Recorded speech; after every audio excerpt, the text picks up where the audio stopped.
point of order, do I do a motion to open the meeting? You do. Okay, can I get a motion to open the meeting? So moved. Can I get a second? Second. All those in favor? Aye. All right, we'll open the budget workshop. Oh, Yep, you're up. okay, thank you. We don't do the, what?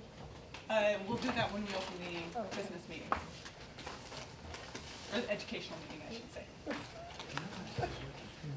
Oh, okay, sure.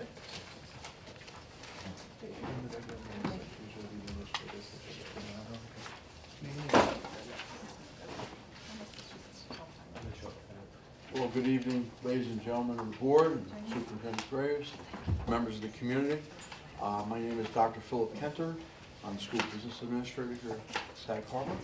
And I'd like to start off with our budget workshop and give you an overview of what's called School Budget 101. So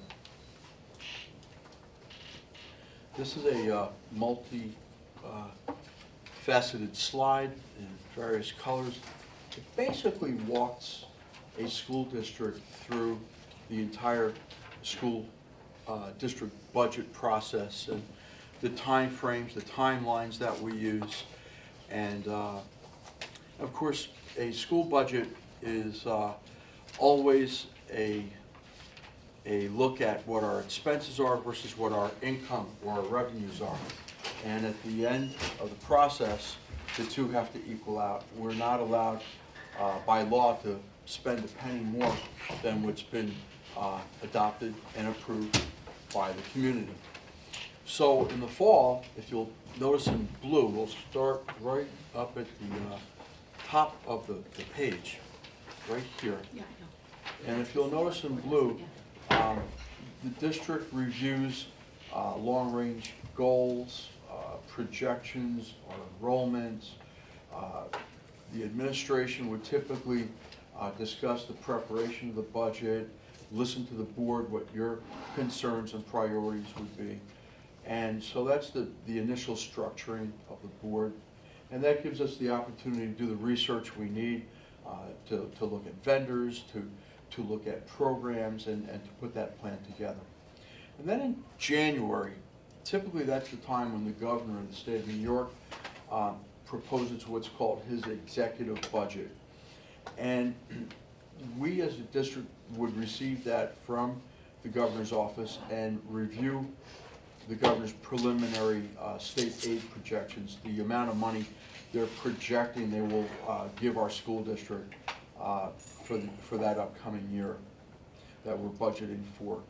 And that's an important number to look at because that will help us in offsetting tax levy as well as possible fund balance, which I'll explain in more detail shortly, and really where our projection should come in regarding our budget.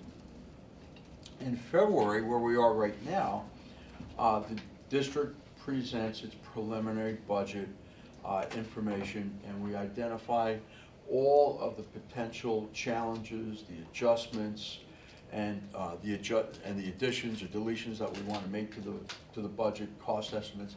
And as I progress through the first part, which is Board of Ed, Central Administration, Legal, Audit, Public Information, and then Scott will present technology, we begin the process tonight. And next week, we do the next workshop.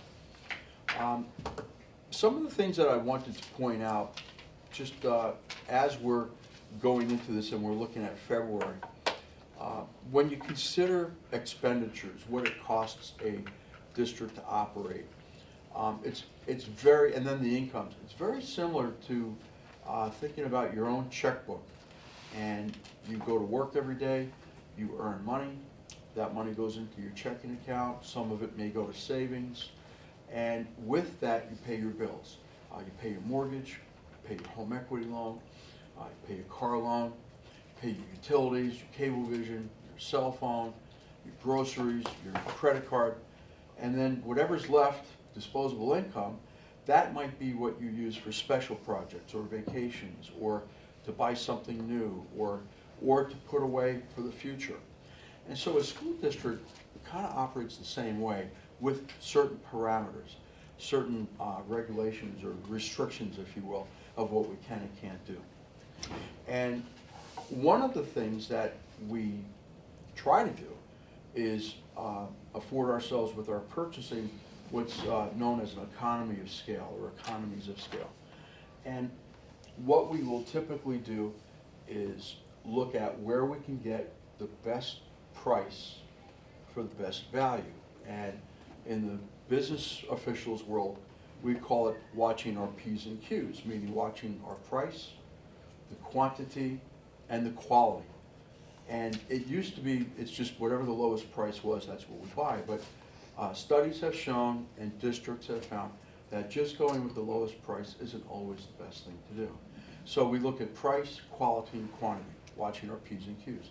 And a big part of that is something that this board just approved at your last meeting, my very first meeting, that I was part of Sag Harbor, and that is this ongoing relationship that we have in these co-ops. And the one that you just approved at the last meeting is another example of that. We belong to New York State, and we look at the contracts that we can buy off of a state contract. We look at Suffolk County contracts. We look at BOCES contracts. We belong to this Suffolk Shares now, where whatever we buy gets matched. We are part of the Clarkson Group. This municipal agreement that you agreed and voted in last month gives us more opportunities. So, and in addition to that, if we can't purchase off of one of these contracts, and it's something unique, something more localized, if you will, we try very hard to enlist the services of our local vendors, and we have them compete with what's called a request for proposal, or based on the dollar amount, even we'll put it out for a bid, where we will issue a set of specs of what we want done and how we want it done, and the quality of the materials that we want utilized in what we want done. And oftentimes we'll get an engineer or an architect and a law firm to assist us in developing those specifications, so that, again, we're looking to get the best quality for the best price. And we encourage anyone, we put it out in the newspaper, anyone can bid or submit a proposal based on our request, and we'll look at the quality as well as the price. So I've talked a little bit about, and part of that also with the expenditures are the transportation contracts that we have to engage in when our bus department can't quite transport all the children everywhere they go. We don't have those resources available to us. We do have to look to an outside bus transportation service, and we do utilize one for some of the special runs that we have. Regarding the revenues, the revenue side, we typically receive our revenues in a couple of different ways. The biggest one is the tax levy that we impose upon the Sag Harbor community, where the taxpayers, the residents of Sag Harbor, pay their fair share of the taxes that we impose, the tax levy that we impose on the community. And that's based on a tax rate, so that the assessor's office, both in East Hampton and Southampton, depending upon where our residents live, they devise an assessment schedule of what a person's residence or property is worth. And then based on that assessment, converts to a rate per $1,000, as to how much a person is assessed for their property, and subsequently pay a tax towards our tax levy that we impose to sustain the school district. So we have the tax levy based on a tax rate. We have the governor's draft proposal for state aid, which then gets ratified by the Senate, State Senate, and the Assembly, and then that becomes the adopted state aid budget that we can apply that money that we do plan on receiving from the state. A third means is the revenue that I mentioned, that what we pay out for a transportation contract. This district is very unique because I've come to learn just in the last 2 weeks that I'm here that we have some transportation contracts with several of our surrounding school districts where they're paying us for either tuition services or transportation services. So there's some means for us to earn extra income. We take in some donations, such as from the PTO or book fines. We earn interest on our money in our banking accounts. But by far, the biggest source of follow-up or supplemental revenue to close the budget gap so that expenditures equal revenues is what's called fund balance, which is really just our savings, if you will. Our savings are broken down into two segments, if you will. We have the fund balance, which is our savings account. That's pretty much readily available to us. And then we have reserves. We have a variety of reserves here in Sag Harbor, and these reserves are pretty much earmarked for specified expenditures. However, by either community approval or board approval, those monies could be transferred in and utilized to help pay other expenses. An example of that would be we have a repair reserve, and we fully intend to utilize that money in the repair process of Stella Maris once that approval is approved by the New York State Education Department. We have a capital reserve, as you well know, is utilized to make such a purchase of a building such as Stella Maris and some of the other large capital projects new projects that we would want to do here in the district, such as, let's say, a brand new roof for the elementary school, or brand new sidewalks, or something new in nature that's very large, that would be too large for us to incorporate into our budget, but we could tap into our capital reserve. So we have these reserves. And the fund balance is really nothing more than the money left over from the previous year's budget. And then that money rolls into a fund balance or a savings account.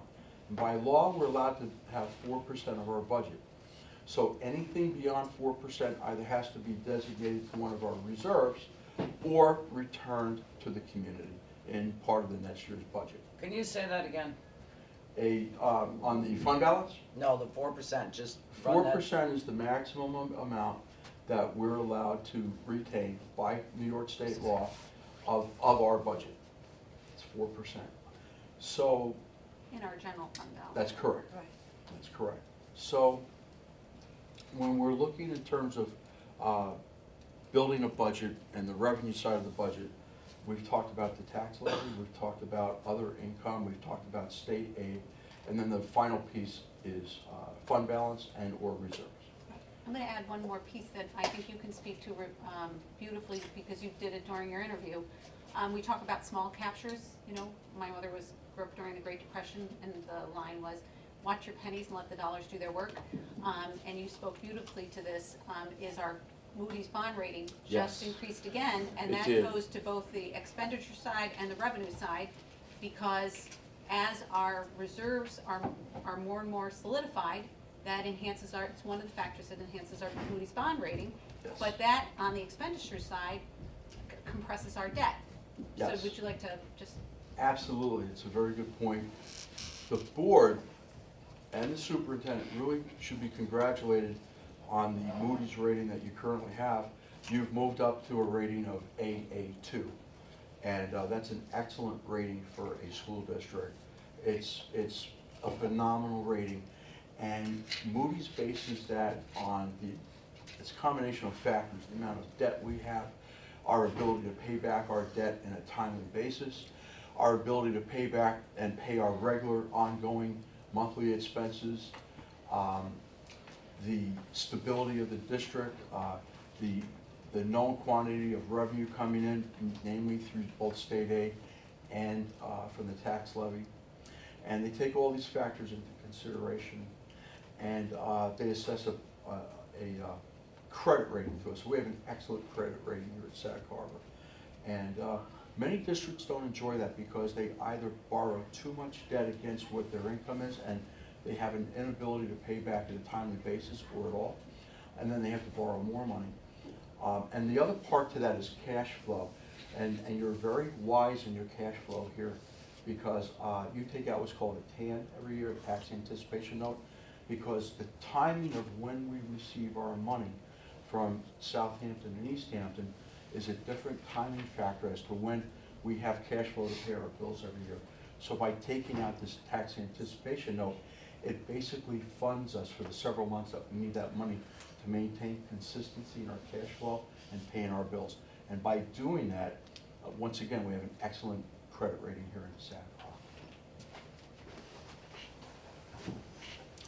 So in March, by March 1st, we have to put our property tax cap together and then submit that preliminary number to New York State.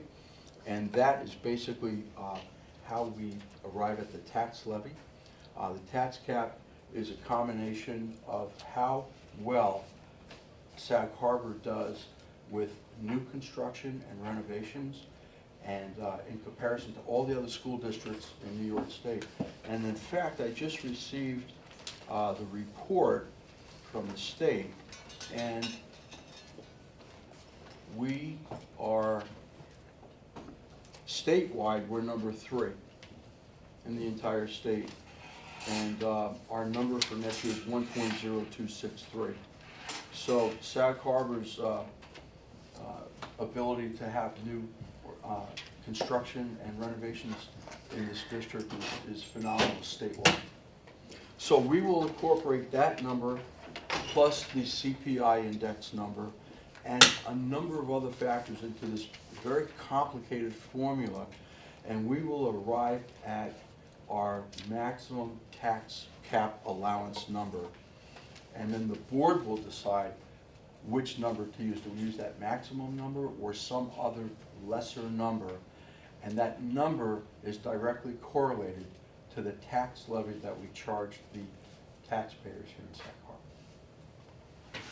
So that's in March. In April, the board continues discussions on budget options, priority issues, if there's any other state aid coming to the district.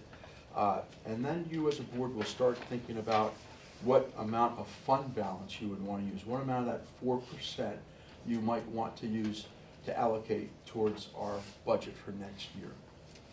And then also in April is when the board adopts the budget proposal. And if you go back to your budget calendar,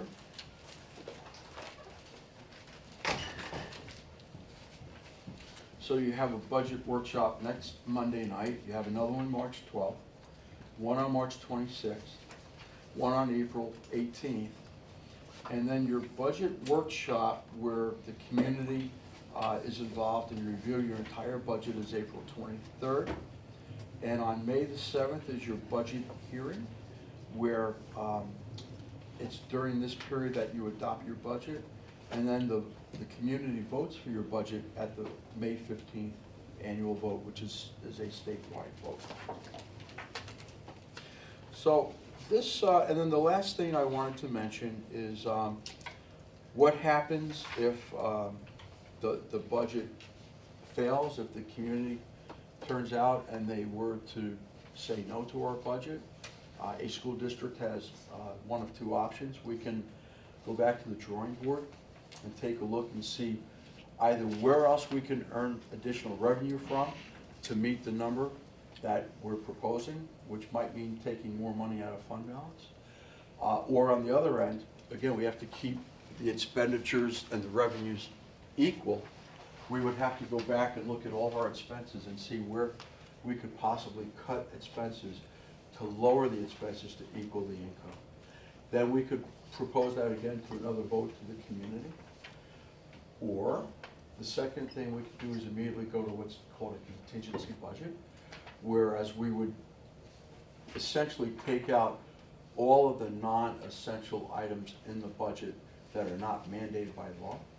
And then we as a board would have to go through that and take a look and cut and cut and cut until you, again, equalize the expenditures to the revenues. And that can be a very painful process for a school district. I went through that in the last district I was in. So, so the idea, as you well know, is we're going to put together a very fair, robust budget that addresses all the needs of Sag Harbor and all the programs that we offer here so wonderfully. So that's an overview of, that's School Budget 101. And so now, with your permission, And I'd Phil, I'm like gonna to... put you on the clock a little bit because we only have 35 minutes before we start the regular. All right, then school board knowing the board received Yeah. the other sheets, I'll just kind of zip through the other meeting. parts of, Thank if you, I may. thank you, and that was a beautiful overview because I know we do have newer board members, new and newer board members. Okay. So this is just a recap of where we are this year right now. 39,907 is your approved budget. There was a budget-to-budget increase of 2.92% with a tax levy increase of 3.49. The tax levy to Sag Harbor was 36,288,769. All of your programs were maintained with this budget. This is the budget that's currently in effect right now through June 30th. And draft one of our tonight's proposed budget will cover Board of Ed, Central Administration, Legal, Auditing, Public Information Services, and then I'm going to turn it over to Scott for Technology. So this chart is a little difficult to read from where you're sitting up on the board, but everyone does have a printout. You'll see that the directive I received from the superintendent is to keep the budget as flat as we possibly can. And I think that as you go through the worksheets, we've accomplished that in great measure. In yellow, the yellow lines represent the current budget that we're in. So each one of these yellow lines shows you the, the purple is the 17-18, our current budget. The yellow lines are our current 18-19 proposed budget. The detail in between is what we've comprised as to what the proposed budget would be, what those numbers are comprised in detail. So we're giving you the overview as a summary and the detail specifically. And so just to go through, for everything pretty much under Board of Education, you'll see remained exactly flat, no increase. Can I ask a question about that, Okay. since this is our budget? Yes, ma'am. I don't know if it's captured in, who put the current year's budget together? We just did a carryover? Yeah, the current year is just what you've approved, yes. Right. Mhm. I- No and I'm changes sorry, to that. for next year. But we haven't discussed this, but I would put on the table, I think it'd be good for us to do, in 2018-19, professional development with an ISBA consultant, like we've done in the past, to come down. There's always areas in which we can become stronger and even more successful board members. So I don't know if it's captured here, but if it's not, we're, There is, I see Uh, new board member training and professional development, but that wouldn't be enough for that category if you had 2 new board members to be trained and to have a 1 or 2 day session with a NISBA consultant. It'd be more than $2,000, wouldn't it? I think it's actually under Board of Ed contractual. Or is that where the Yeah, I NISBA think, I is? can remember we had that confusion. Oh, when so we did the split it budget. out Right. about a year ago. We broke it out because That's right. that actually falls under contractual. Thank you. So Right. that, so we have those expenses captured here. Yeah. Excellent. Is Good. that under board retreats? Yep. Is 2,000 enough for that? I think you're looking at, under Board of Education contractual for 17-18 was 7,200. And Right. for this year, the proposed is the same, it's 7,200, And then- I was just looking at board retreats is 2,000. And then your contractual is, 3,000. no, 7,250 is proposed budget for Board of Education contractual. So that's when you contract for NISBA to send someone down to come down and do trainings. So that would be so that includes the expenses, the person, the all of it. Okay, fantastic, thank you. So I'm gonna just walk through Board of Ed supplies remain the same on, I'm looking at page 6 now of the report. I'm at the district clerk, at this point, that's all flat, that remained the same. District clerk equipment remained the same. District clerk conferences remained the same. Let me ask a question. So this year was new desktop laptop and printer. Did she not get it? Is that why it's in the I'm sorry, what was the question? Well, under district clerk equipment, Mhm. for this year, we have new desktop, laptop, and printer. And then for the year going forward, we have new desktop, laptop, and printer. Is that more than one, or is that? I can tell you that we've spent, if you take a look on the expense side, for 17, 18, we've spent $330.98 for equipment for the district clerk, but I don't know specifically what that is, what was purchased. And there is $1,500 allocated for desktop, laptop, and printer. So whatever she would need, she would put a requisition in for the items she needs up to that $1,500 allocated amount. Maybe our head of technology would know, is there a need in that department for new technology this coming year? The equipment she has now is not brand new, and it's being used, but perhaps there's a need for newer equipment down there, and that's why it's been placed in there. And under district clerk conferences, that remained flat. If we go to page 7,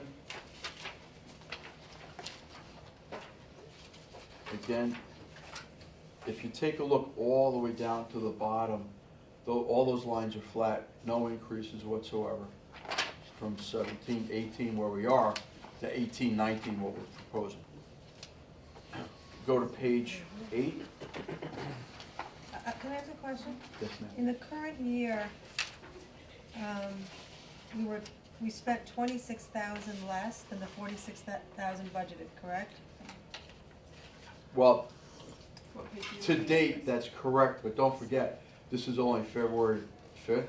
We still have several months to go this year.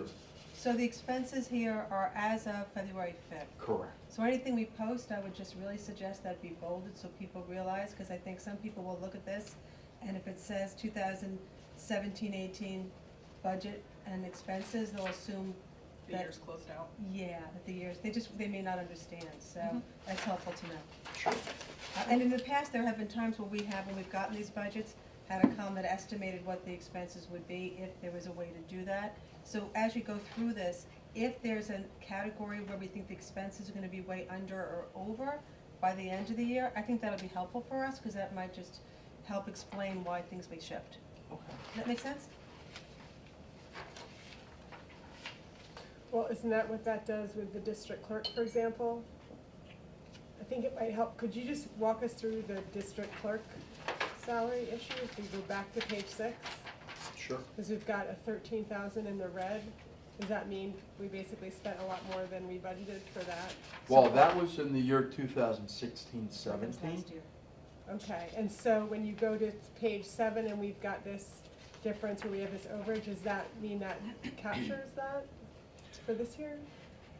Well, no, last year we only budgeted 14,559. Right. And the current year, we budgeted over 42,000, because we knew that we spent more last year, there was a Okay. higher need, so it was captured in this year's budget, and we're carrying that over. Does that make sense? Yeah.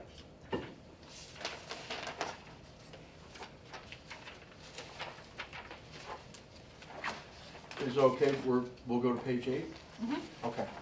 So on page 8, the district meeting non-instructional salaries, that remained flat. You'll see that when we go to district meeting contractual, I increased the rental of the election machines by $2,000. So this current year, you'll see it's 18,000. I budgeted 20 for next year. I just know based on experience that there will be an increase, so we need a budget for that. Are we talking about, under the 2017-2018 budget, the election workers and district employees? We're talking about the one that happened in 2017? Um, Do we not have the expenses from that yet? Right, so I'm thinking in next year for 18, 19, No, I'm I anticipating think that we're. Yeah. What yeah. she's asking is that you have no expenses, cause it's in May. Yeah, because the election year. It didn't and the happen voting yet. won't be No, until last May. May. It's here. The expenses for 16, 17? 16, 17 are there, it's Yeah. 12,000 and change. Yeah, January, it's because the year starts June, Okay. July Got 1. it. So that's why it didn't show up yet. Got it. Can I make But I understand why she's confused, I find that confusing too.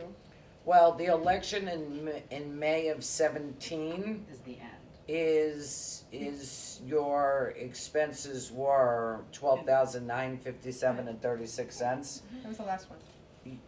Your next vote will be in May of 18, because 17 started July 1, Right, so that's why it's blank. okay, thank you. One other thing, in some previous budgets, there was a column that had a percentage difference. And, Okay. and, you know, I don't know if the board finds it helpful, we've had that in the Yeah, past. that would be helpful. Which is helpful, because a $2,000 difference, if it's 2 million versus 4,000 is a huge difference, and so many times we'd go down, and where there was a big percentage difference, that's what we kind of focused and did an explanation on. So, I don't know how the rest of the board feels, but we've gotten that in the past, and I found it helpful. There's a final difference, but not, as Right, you're but saying, it's- for everything. Yeah, I I think mean, that would be helpful. it's just an additional formula there on top. Was there a It's not- program that they can do that with? It's called Excel. Or you- No. Right, no, I'm saying, but No. they can just put that in, Yeah. right? It's not a Yeah. big deal. I think Well- that would be helpful to see too. Okay. You just add another column, it figures out the difference and it auto-populates it. Yeah, Do you want that for the proposed budget and for like the 17-18? Yeah, I think I just compared this current year's budget to next year's, because that's really what we're gonna be looking at, you know, in terms of percent up or down. but yeah, it's just helpful if it's on any line item where there's a shift. Sure. Actually, you know, for the public, it's probably helpful to have it on every line item so people can see where, I think It it reinforces. becomes overwhelming as far as Numbers. numbers. Because the only thing where it is sometimes when you have, it's economy of scale, so you'll see a gigantic increase when it's actually a very small number. So you'll see something that'll go from $3,000 to $4,000, and you'll see this huge percentage increase when it's really a small number.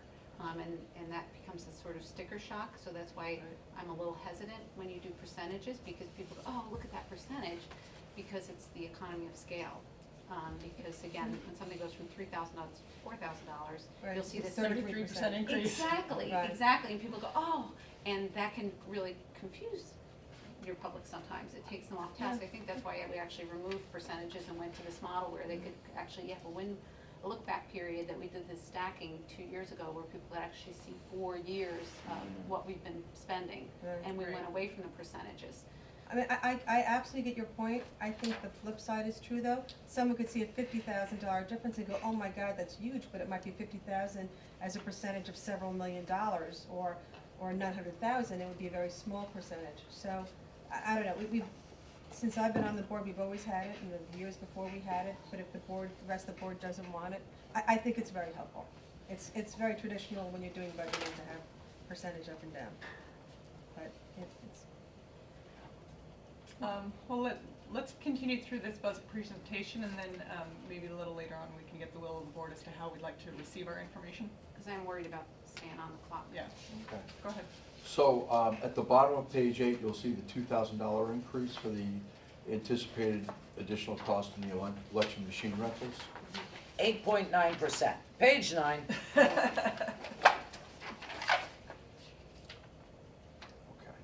Okay. Again, here, you'll see that these numbers are pretty flat. We have, where anything staff-related, we built in their increase, their anticipated increase either by their memorandum of agreement or whatever the contract calls for. Oh, that's great, thank you. On page, that's page 10, that's conferences, CSA contractual. This is all superintendent lines all the way down. Again, everything was pretty flat. Nothing significantly, no significant changes here. The business department is next. And again, these are salaries and all salary related based on union contract and or MOA.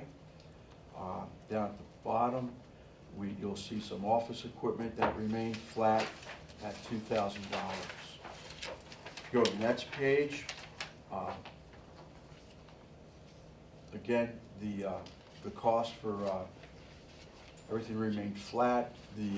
I did build in an extra $500 for staff conferences, professional development for my staff.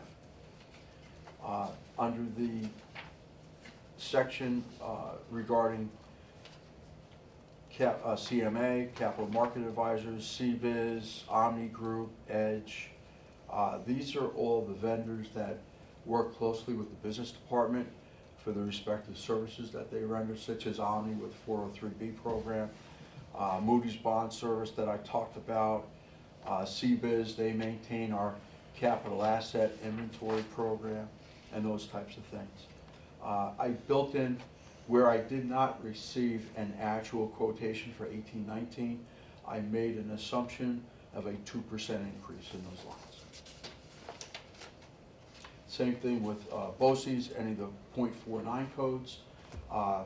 BOCES, in contacting BOCES, they told me to safely budget for a 2% increase. And if it's less, we'll enjoy the savings.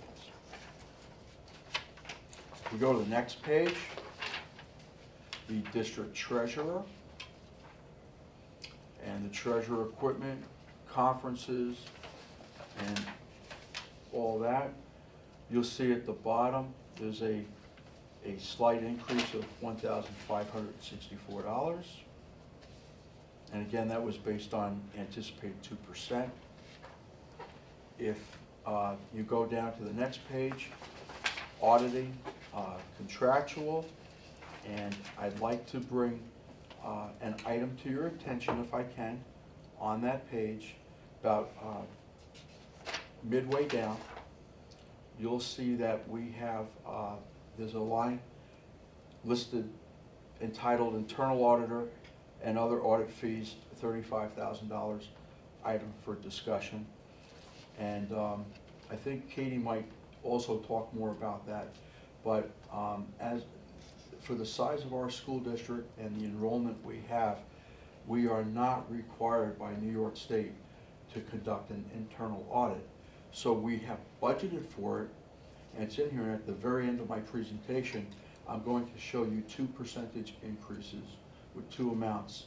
One, if we decide to keep the money into the budget and have an internal audit, and another if we decide to take the money out and not conduct an internal audit, and that would be a decision that the board would make. Question, in 17-18, did we do it? No, we had the funding in there, but we didn't Yeah. conduct an internal audit because at the time we were being audited by the comptroller's office. Correct. That's why I had Phil add the audits that we have had here at Sag Harbor. This is the list that's in front of you. In 2014-15, my first year in the district, we had Erie One BOCES conduct a audit of all of our business offices' policies. They did an audit of all the policies in the district. And so when the comptroller's office came in, they knew we were in the process of auditing all the business office policies. Then we recommended in 2015, 2016, all of the updated, for those of you who remember back then, we updated all of the business office policies. So that was an audit in and of itself of all the business office policies, which we went through with a fine-tooth comb with the policy committee.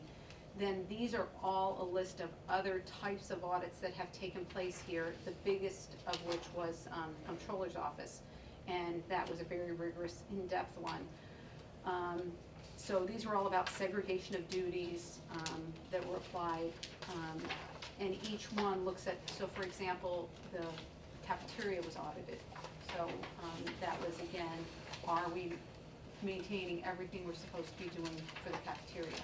Were we doing the appropriateness from everything from our food service to our health checks to how we're operating the finances?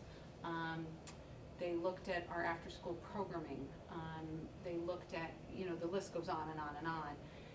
And because Jennifer was an auditor, and she was the one, as I very proudly said, was the first on the scene for Roslyn, that she took an auditor's lens to everything we did here. So I think that we have been audited in every conceivable way. And what auditors look for is their segregation of duties. Are we checking? And that our policies, which are the law of our school district, have that lens. So I think that it would be a way to capture savings. That really is the decision of the Board of Education. I just want to add that for a very long time, we had internal audits every year. We had stopped when the state was going to do that function, instead of us having to pay an external firm, but we did it for at least 10 years, if not more. It could have been 20, I should ask my dad, he was in the board for 8 years before me. But every single year we had an internal, paid an external organization, company. In fact, I think for quite a while it was, and I never say their name correctly, so I apologize, but Naraki and Smith came in and did an internal audit every year, reported to the board. They always found things that were helpful for us. And the only reason why at that particular year it wasn't done was because the state was coming in. So I would really welcome having a revisit to that, because for the amount of moving pieces we now have in our budget and how large our budget is, it is just another check and balance. And actually, the training that we have from MISBA talks about there is a value to having an outside organization do that versus your business office auditing kind of themselves, so to speak. So it is best practices. So I'm glad it's on the list for consideration. And So- Is that Can I different? just weigh in on one? We are always, every year, the external auditors come in to close our books, and they So- go through everything. So external auditor, 37,000 is different than the internal auditor, Right. 35,000. Right. That's And we correct. just changed, so we're actually going with a different auditing firm, which is always good. So the external auditors that we've been using, we went through an RFP process and interviewed them, and now we're going with a different external auditor, which will, they close up our books and they look at all our checks and balances, and we decide in November where our fund balances are going. So Then they is close that the- what you're talking about, the external auditor? No, Or no. you're No. talking They're about the both, 35? they're both external firms. Okay, They do different kinds of audits. okay, so you're talking about the 35? That's what can somebody answer that? That's what I'm They unclear do different about. types of I audits. understand when I hear an external auditor comes in Mhm. and looks at the books. They're So I both wanna external, underst- they're both external Right, auditors. so then I wanna understand what is the difference then between the external and the internal? Bill, So- how do you feel that? Sure.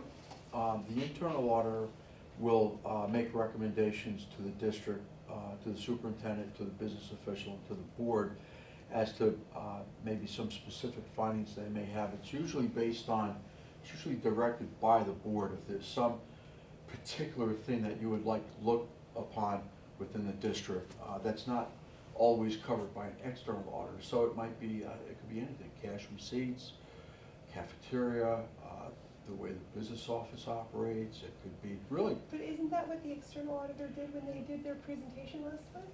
an They gave us external auditor. recommendations. The external auditor will do a limited amount of that, but, and they're looking at different things. An internal will focus more on something that the board, usually at a board request.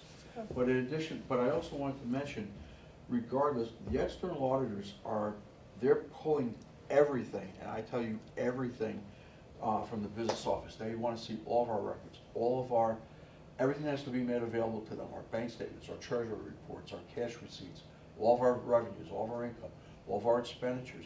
And don't forget, you also employ a claims auditor here, Mrs. Durant, so every bill goes by her scrutiny and is not approved for payment unless she approves it. And normally, she's looking at a 16-point checklist for each bill or packet that is presented to her for payment.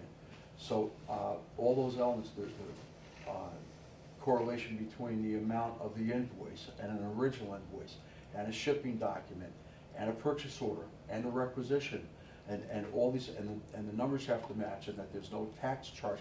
There's just an array of things that she's looking for, and that's just from that standpoint. So, and then if you look at the other things that this district was audited with, twice a year, they come in and check the buildings for the asbestos. We have the fire inspection at least once a year. The food service, the health department comes at least twice a year. So to answer the question, at least partly, a school district is scrutinized at multiple times by multiple agencies various things. But it's fair to say there's always some agency here throughout the year looking at us from some perspective to make sure we're doing the right thing. So I can give an example about when we had an internal auditor come in, they will look at a process that, let's say, the external auditing process won't look at. So for example, there were years ago where there was, and it predates the current administrator running this, but there was some question about timing of certain reviews in a certain in a certain function in the district. And they will go in and they audited that, kind of when things happened, when it should have happened, when it really happened, and then report back, and then there's a discussion about best practices in other districts. So they can look at those kinds of things that an external audit is really not focused on doing a deep dive. So many times when we've had it help with an internal audit, it is to really look at those types of things. And they report directly to the board, the Right. findings. None of that goes to the state. It's the external audit, their That's the findings state. are what are again disclosed to the board. And then we have to write a CAP, a corrective action plan, So it's very different. which has to be approved by the board, and then we submit that to the state. And then during the course of that year, it's the expectations that we make those corrections that were met. You know what might So, help If actually? I just want to, so just to play on that, and I didn't mean to interrupt, but what the state wanted to get some mandate relief, so they used to mandate you had internal auditors. So they said if you had less than 1,500 students, they were getting a lot of pressure to have mandate relief. So they said if you have less than 1,500 students, you no longer have to have an internal audit. So you had, it was the state trying to provide mandate relief. Again, so now I'll leave it. So, You know what might be helpful is not to make a decision, because I could argue either side of it, but to give some of those internal audit reports, share them with the board so they can understand like what kind of thing you would get, and then at least when the board weighs in, they have a sense of, oh, that's what that is, you know what I mean? so I'd like to hear from other board members.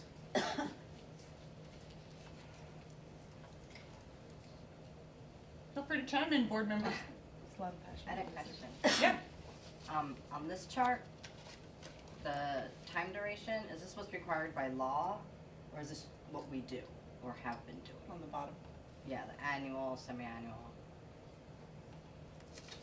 Which one are you looking at? On this organization chart that we use, so the Erie One BOCES policy review, it's annual.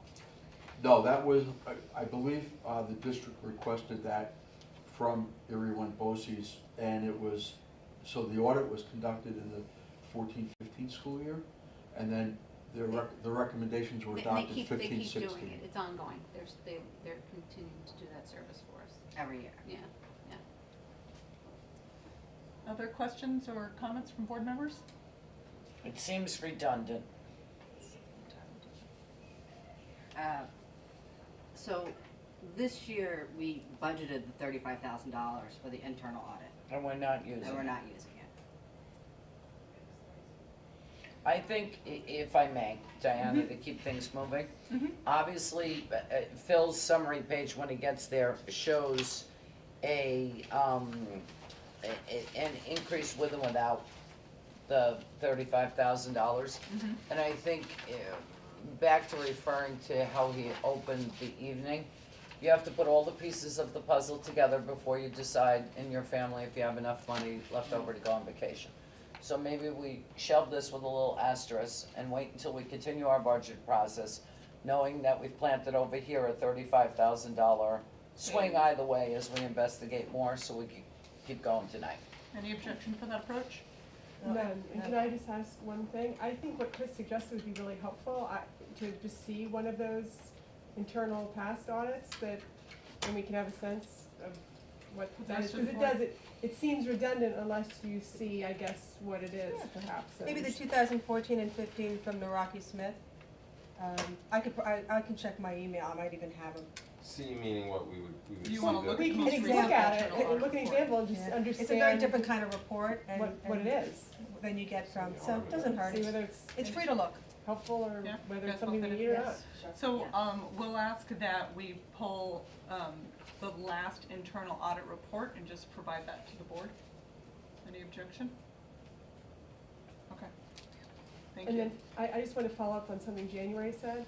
So these other ones, like, for example, the asbestos semi-annual, is that mandated by the state? That is, So we they must come do in that twice a year. They Even come if in, you have no, like, I understand having it when, you know, we're doing renovation, but no matter what, even when the building's just These are sitting there, all, it comes in. these are unfunded mandates. Mhm. That's we really what must it have is. that. And so what do they do there if we're not doing a building thing? They're just. Doesn't matter, they come Why do in, we need we asbestos have here? what's Asbestos called, in the building? well, let me backtrack. I happen to also be a New York State licensed asbestos inspector, so you got that when you hired me. And not too many business officials have that credential, but I was a plant facilities administrator many years ago, and I maintained the license, but New York State requires that twice a year, we have to hire an outside firm to come in, and they look at our asbestos management plan, our AMP, and they will go through and they'll make sure that anything that was detected was mitigated, corrected, and this is a twice a year thing. And then every 3 years, we have to be subject to what's called a triennial plan, where they do a very, very thorough check of all of our facilities. Yeah, most old schools have asbestos, Yeah. and it remains intact. It does, because a lot of times it's still encapsulated. And, All right. Public Let's- information. Let's keep moving through the, thank you so much. So, I go to the next page, public information, I'll change the slide.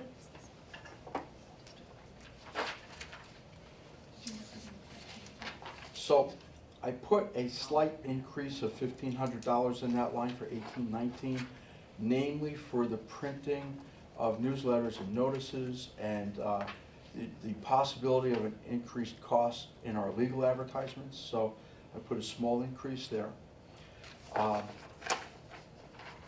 District-wide postage remained the same, so the only difference on that page is the $1,500 that I put in.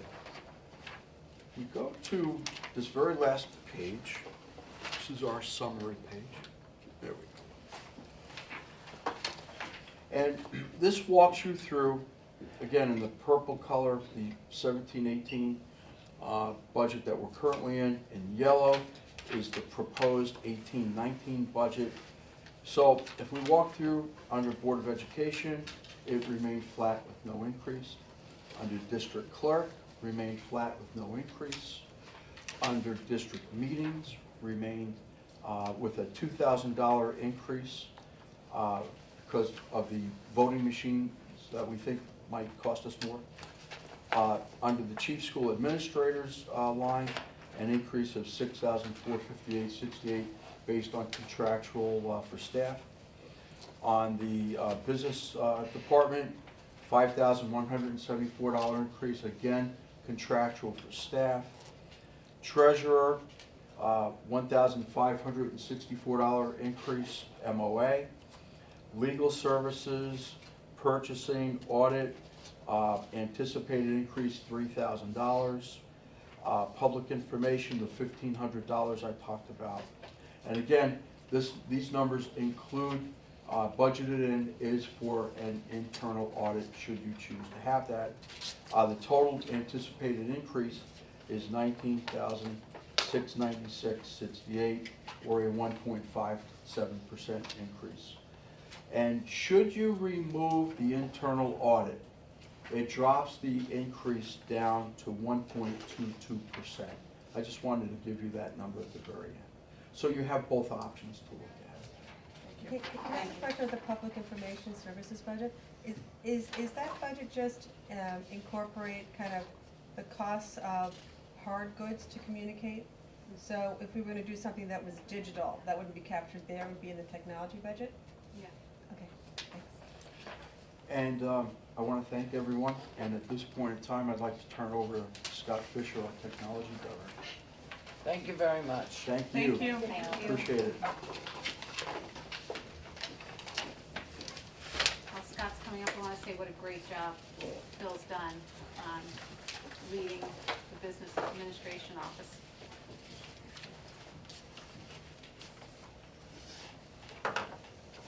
And if you keep going in your binder, you'll see Mr. Fisher's slides are right there. Just keep moving ahead. Good evening. I know we're short on time. I will try to be brief. I'll give you a high-level overview of the budget.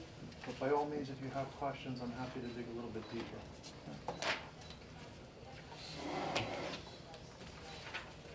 So the process that I go through in developing a budget is pretty straightforward. It's basically three phases: the planning phase, the implementation phase, and then the evaluation of what's been implemented.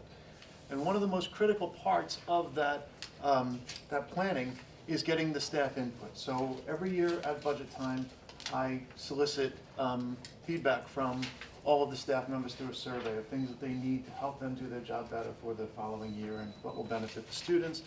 And that helps me a great deal in focusing which direction the budget's going to go from my perspective. And then throughout the year, on an informal basis, I'll visit with teachers regularly and get feedback about what's working or what's not, or additional changes that we could make moving forward. Okay? So of course, maintaining all the systems in support of learning requires a financial commitment. That's what we're here to talk about tonight, is the funding. All right, so sort of flip the script a little bit on Phil's. I'm going to give you the total chart up front. We can take a look at that, and then I'll go down into each of the codes individually. Of course, the most important number is this one down here at the bottom, perhaps. There is a slight decrease from a year-to-year budget from previous year to this year. Okay, and as you look down the right side there, you will see, well, in green you'll see the proposed budget for this year, and then the difference between the two, last year's budget and this year's budget, and then some notes explaining a little bit of detail about why you might see some differences. And I've also included previous year's budgets for comparison purposes. Okay, so to begin with, we have our standard copier paper code. That has stayed exactly even, so that's why you're not seeing an increase. Anywhere where there is an increase or a change, it will be noted in these slides. The second is the Central Data Processing Conferences and Contractual Professional Development Code. It's staying exactly the same year to year. And then moving forward, we have our Central Data Processing Contractual Code. Now, the things that appear in this code are our infrastructure-related items, our internet phone systems, our back-end equipment warranties, the copier usage charges, and as well our help desk and asset management system. And you'll notice there is an increase proposed for this year over last year, and that increase has to do with the help desk and asset management system. In previous years, we were using a free system, and it worked fine for us, but we now have a system that actually allows us to manage the assets also and keep better track of them. So by combining the two, we went with a paid version as opposed to a free version, but because of that, we have much better control over where the devices are, and we also given access to this system to the business office as a secondary lookup for equipment and assets, not their primary. They maintain a separate system. But I think we're all finding that to be helpful. And Scott, that goes back to what we were talking about before with the audits. We have to have that checks and balances system. We have to know where every little device is in the building, Absolutely. in both buildings, right? Yeah, and when the business office gives us asset tags, we note it in our system as well, so that we can either find things by serial number, model, asset tag, any way we need to. It proves to be very helpful. And then is just the bottom line is just the standard supply line for non-instructional supplies. That line has stayed constant as well from the previous year. Administrative software remains the same. And then our BOCES services line. Now BOCES services, it's broken down over a few different codes. This one happens to relate to technology. And as Dr. Kenter pointed out earlier, we don't know our BOCES numbers for next year yet. So I too have included a 2% increase just as an estimate. But it's important to understand what that large number encompasses, okay? Those BOCES services are also mission critical platforms for us. Those are things like our eSchool, okay, which is our student information system, our finance manager rather, which is our financial system, our school messenger, which we use extensively now for notifications, and that's also our website, okay? As well as library automation and some other BOCES services. And again, that's why you'll see a slight increase at the bottom. There is the 2% estimate. Okay, so now we have 3 different codes for equipment that we're going to be talking about. And if you've looked at the budget over previous years, you might notice some changes, okay? It fluctuates from year to year. Some years we focus a little bit more on the elementary school, so money gets moved into the elementary school. Some years we focus a little bit more on the needs in the high school, so we moved, like for example, last year, money from the high school code, from the elementary school code into the high school code, and that's what allowed us to buy all the Chromebooks for the classrooms. So now that that is done, we're kind of moving the model back and we're switching money back a little bit. So instructional equipment includes things like we're on a regular plan of a 1/4 or a 4-year replacement cycle for our teacher computers. So every year we do 1/4 of our teachers so that they remain relatively new devices. There's a small amount of Chromebooks in there, only as backups for those that are broken. We're not buying large amounts of Chromebooks or iPads any longer, and some printers as well at both buildings. And as I mentioned at a previous meeting, we are moving in the direction of interactive displays. In fact, I hate to say it, but the old systems are dropping quickly. We've installed 5 of these in the last 3 weeks. So it's a good thing that we're planning carefully. Pardon me, Scott? Yeah. I know sometimes I get this question, so I'm gonna ask you, because I think it's helpful to share.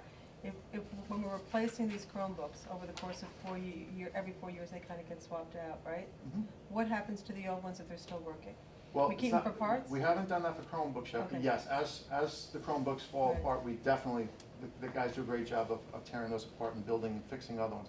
We're talking about the teacher stations, Oh, which okay. are laptops, but what we do with them also is wherever possible. For example, we rolled out 20 of them to the art class in the high school this year. They're not useful for what we need our teachers anymore, they're big, they're bulky, they're old, but they serve the purpose down there. So we try to reuse everything we possibly can. So you're actually expanding the capability of the art department by providing them with a deeper bench of technology, Yeah, we give, That's great. we're putting more computers in their hands, which you is, know? thank you. Okay, so you'll see an increase in the elementary school line. You're also going to see a decrease in the high school line. But something I also want to point out that I've included in this budget is a replacement auditorium screen. The screen that's presently in the auditorium is the original screen before we did the construction and the modification work. It does need to be replaced at this point. It's starting to fall apart, and it's also actually not designed to accommodate the projector that we have in there. It's a different size and a different design.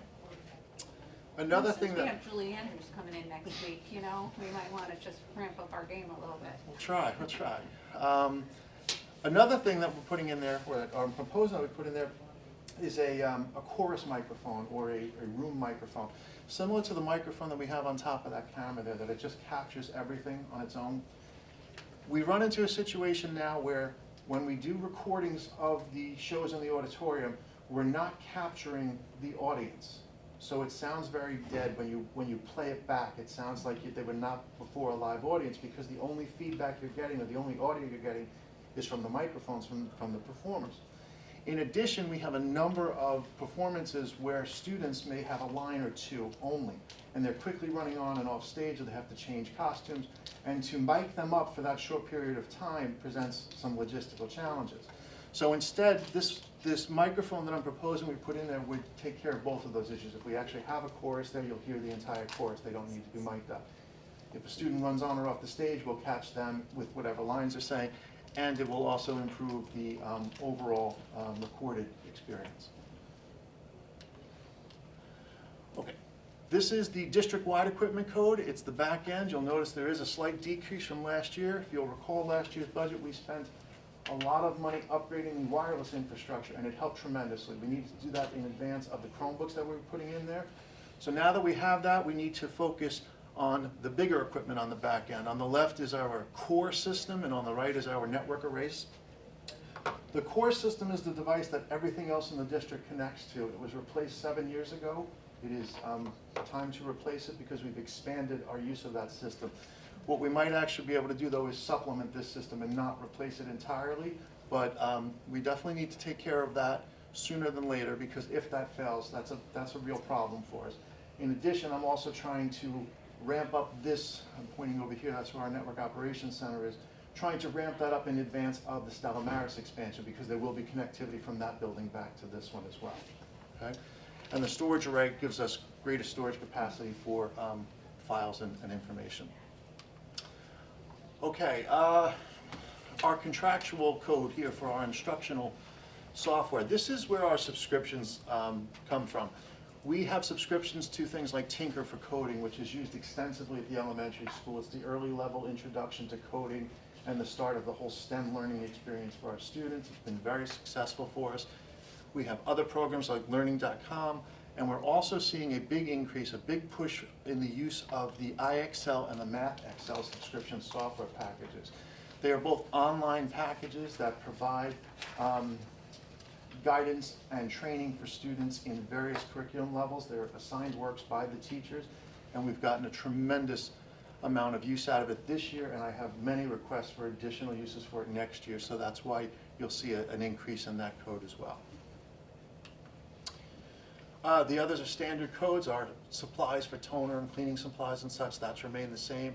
Our district-wide software is remaining the same also. That's where we have our licenses for the Microsoft products, Adobe, and so on. Excellent, thank you. That's everything. Did you get your question answered? Yeah, I'm gonna. Any other questions for Scott? I have two. One is, are there any expenses in next school year related to technology and Stella Maris that need to be incorporated here? No, because that's being taken care of through the project itself. Anything that the architect is recommending is being taken care of separately. What we need to make sure is that we're prepared on this end to accept that new equipment, and that's why I'm gearing up our back Okay, end. so the bond, the monies from the bond can cover all that? There are actually a few different areas that money's going to come from that, but yes, it's already been allocated and planned for it, that it will not have to come out of the general technology budget codes for next year. The following year, yes. It gets incorporated, It it's will rather have than as an operational Right, expense. so just fair warning, we're going to see all my numbers go up slightly next year, but we'll try to do our best to keep the numbers down as much as possible and to make up for that in other areas. Great, and then my second question just was, are there plans to upgrade the front end of our district website? And if so, how are those expenses covered in next year's budget? There are not any significant plans for a major overhaul of any type. We can certainly make recommendations and make changes now without incurring any additional costs. We maintain that ourselves, so any changes that we need to make, there's no cost for doing that. We pay a flat rate for that website, and we have full control over the layout and the design. I shouldn't say full control because of course it's theme driven and it's template based is what I meant to say. So within the template that's there, we can change the content very easily and pick and choose which items we need to be there. But there's no additional cost for doing that. So, for instance, if we wanted our searches to be broadened, many times you type something in the search box and nothing comes up, even though there's stuff somewhere in the website. We wouldn't need to spend money to do that? No, that would be a Is conversation. it just tagging internally, tagging things? Well, I'm not differently? sure, honestly, I haven't experienced that, so if Okay. you are experiencing that, if you bring that to my attention, I'll certainly bring it to their attention, and we'll see how it is that they are doing a search. If you recall, a couple of meetings ago, we talked about a new service that we are subscribing to called Site Improve. I think once I actually get involved with that, they scan our site to make sure that it's accessible to all, but it does a lot more than that, and I think you'll see great improvements to the site, the searchability and everything else Terrific. after we work with them. So that's already taken care of, there's no additional cost for that. Thank you. Any other questions? All right, thank you very much. Thank you. All right, at this time, we will conclude the budget workshop and invite people to come in for the educational meeting. Thank you, Scott. Scott does a brilliant job running our technology department and has a real visionary. We're really blessed to have him. Thank you, Scott. Katie, can I make a suggestion just about the whole budget process? Maybe, does it make sense to have on our homepage some button that says, budget 2018-19 that would link to an area that has all the documents? Some sites do that right from the homepage, and they're more Right on accessible, the main better. page. So all these documents are just There's a link that accessible. says 2018-19 budget, and then everything as we go through will be added. That's excellent, thank you.